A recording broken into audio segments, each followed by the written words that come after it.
सत्य मांडावं लागतं आणि ही सर्व कठीण किचकट प्रक्रिया माझे सर्व पत्रकार करतात आणि गणेश भाऊंच्या ह्या वृत्तपत्रामध्ये मी सातत्याने ते वाचत असतो. त्याला आम्ही चिकित्सक विचाराचं प्रतिबिंब किंवा रिफ्लेक्शन असं म्हणतो. आणि तुमचं ब्रेकिंग महाराष्ट्रातही दररोज प्रत्येक व्यक्ती अवलंबते बघतो की आज काय नवीन आहे आणि तुम्ही ऑन दी स्पॉट आपण एका हात प्रसारित करत असतात आणि तुम्ही पुरस्कार मला आता त्या पुरस्कार मिळाले, परंतु तरी मला अभिमान वाटतो की तुम्ही भुसावळमध्ये एक नवरत्नाचा सत्कार करतात आणि ते असे लोक घेतात की ज्यांना खरोखरच समाजाकडून काहीतरी प्रेरणा घ्यावीशी वाटते. आणि तुमचा तो ब्रेकिंग महाराष्ट्र कार्यक्रम असो अथवा आजचा कार्यक्रम असो, मी जे बघतो ना, संजू भाऊ तुमच्यावर जास्त प्रेम असतं यांचं. प्रत्येक कार्यक्रमाला त्या आवर्जून तुम्हाला बोलवतात. खरोखरच फार चांगली इथे संधी आहे.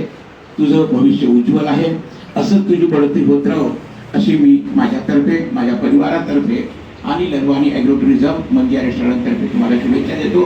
मला 2 मिनिटं बोलण्याची संधी दिली त्याबद्दल धन्यवाद. हे स्वतंत्र व्हायच्या पूर्वीच्या कालखंडामध्ये अनेक साप्ताहिक या महाराष्ट्र राज्यामध्ये आणि देशभरामध्ये सुरू झाले आणि या साप्ताहिकाच्या माध्यमातून या समाजामध्ये जनजागृती आणि प्रबोधन करण्याचं काम त्या कालखंडामध्ये या साप्ताहिकांनी केलं. वर्तमानपत्रामध्ये आणि खरं म्हणजे वर्तमानपत्र चालवणं देखील खूप कठीण झालं आहे आणि साप्ताहिक चालवणं देखील कठीण झालं आहे. कारण अनेक प्रत्येक भागामध्ये आता वेगवेगळे साप्ताहिक वेगवेगळे दैनिक या ठिकाणी सुरू झाले आणि असं असताना जाहिरातीच्या मिळण्याच्या देखील आपल्याला आता खूप कठीण गोष्टी झाल्या आणि अशा कालखंडामध्ये तुम्ही या ठिकाणी साप्ताहिक सुरू करताय, ज्याच्या माध्यमातून या परिसराच्या लोकांना, जे दुर्लक्षित लोक आहेत त्या समाजाला, त्या लोकांना न्याय देण्याचा प्रयत्न या साप्ताहिकाच्या माध्यमातून व्यासपीठ वापरून उपलब्ध करून द्यायला अशी अपेक्षा या ठिकाणी मी व्यक्त करतो. तुम्हाला या ठिकाणी शुभेच्छा व्यक्त करतो आणि थांबतो. धन्यवाद.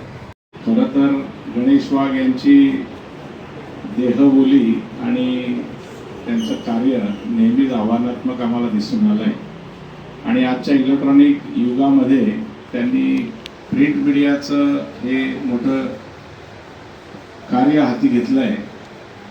तर ते आव्हानात्मक आहेच, परंतु सोशल मीडियापेक्षा प्रिंट मीडिया ही ऑथेंटिकेशन जास्त असतं, कारण त्याला ते जबाबदार असतात की त्यांनी काय लिहिलं आहे. जर चुकीची फेक बातमी लिहिली तर त्यांना त्याला सामोरे जावं लागतं आणि म्हणून त्यांनी आज भुसावळ जंक्शन हे संपूर्ण महाराष्ट्रामध्ये प्रसिद्ध आहे, नव्हे भारतात आहे, त्याच्याच नावाने आज आपण हे साप्ताहिक सुरू करताय. तुम्हाला मनपूर्वक तुमचं अभिनंदन करतो, शुभेच्छा देतो आणि नक्कीच तुम्ही समाजाला न्याय देणाऱ्या बातम्या या छापाल.